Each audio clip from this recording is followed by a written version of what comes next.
जय मसीह की। Good morning. आज सुबह प्रभु का वचन हमारे लिए लूका का सुसमाचार अध्याय 2 आयत 13 और 14। The Gospel of Luke chapter 2 verse 13 and 14 आपके लिए पढ़ना चाहती हूँ।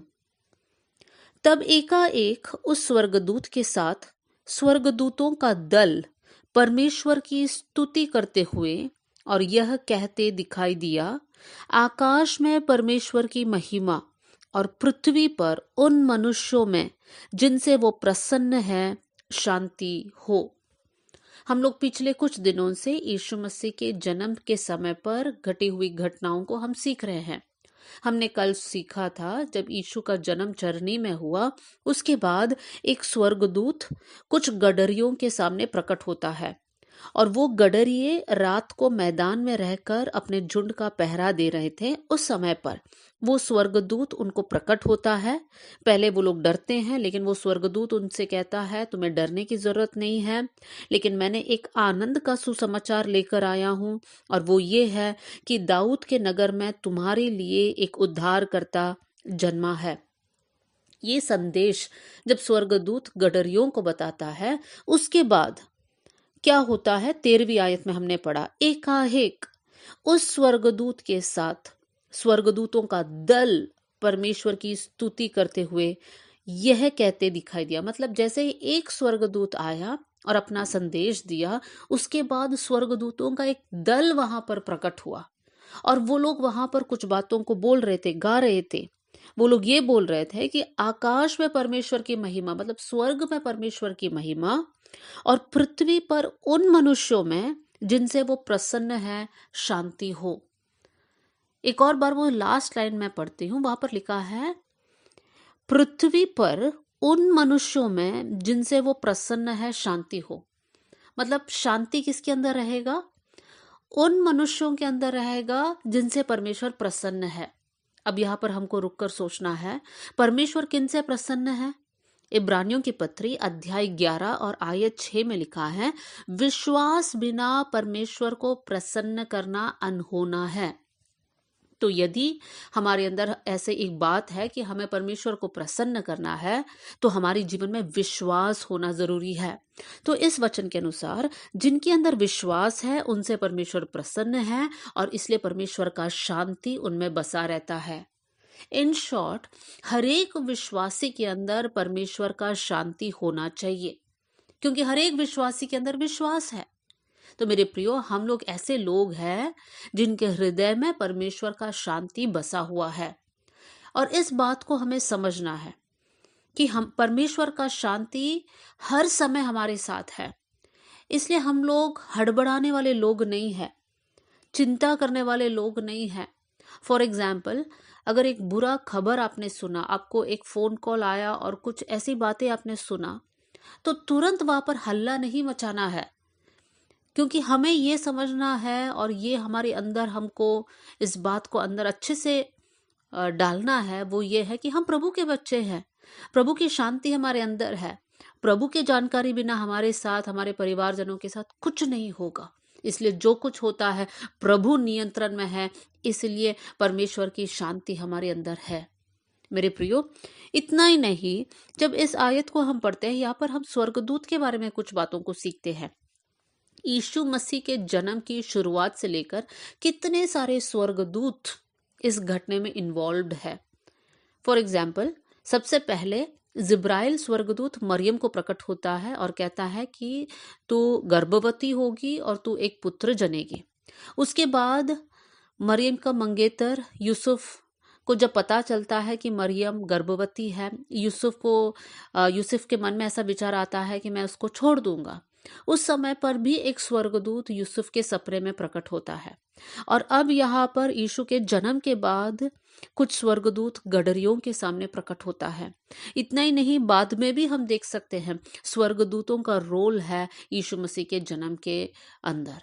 मेरे प्रियो, यहाँ पर हमें ये देखना है कि यीशु मसीह के जीवन और यीशु मसीह के जन्म से लेकर पूरे समय पर बहुत सारे स्वर्गदूत यीशु के लाइफ में इन्वॉल्व्ड थे।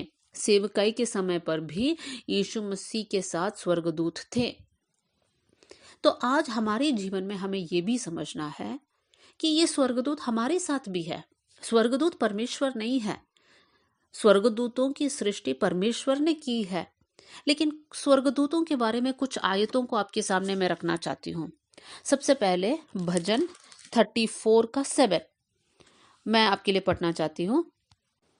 यहोवा के डरवैयों के चारों ओर उसका दूत छावनी किए हुए उनको बचाता है। प्रभु का भय मानने वाले लोगों के चारों ओर परमेश्वर का स्वर्गदूत रहता है ताकि परमेश्वर उनको बचा सके। एक और आयत आपके सामने रखना चाहती हूँ और वो है भजन 91 उसका 10 और 11।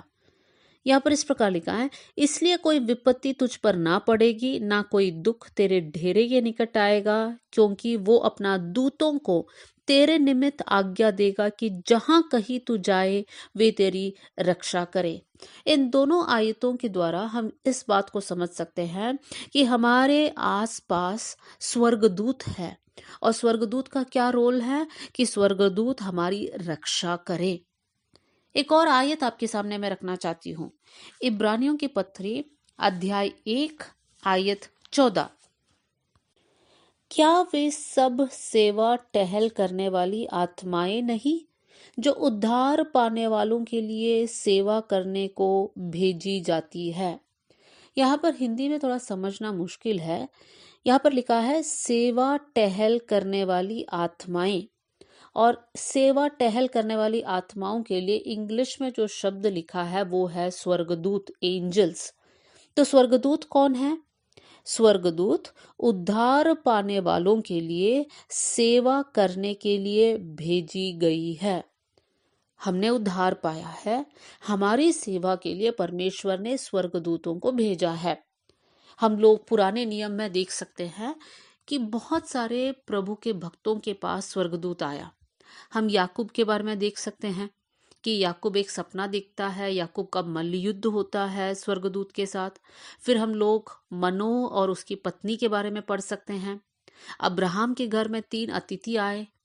गिदोन के बारे में हम पढ़ सकते हैं, गिदोन के सामने एक स्वर्गदूत प्रकट हुआ। ऐसे बहुत सारी घटनाएं हैं जिनके सामने स्वर्गदूत प्रकट होता है। दानियल के जीवन में भी है।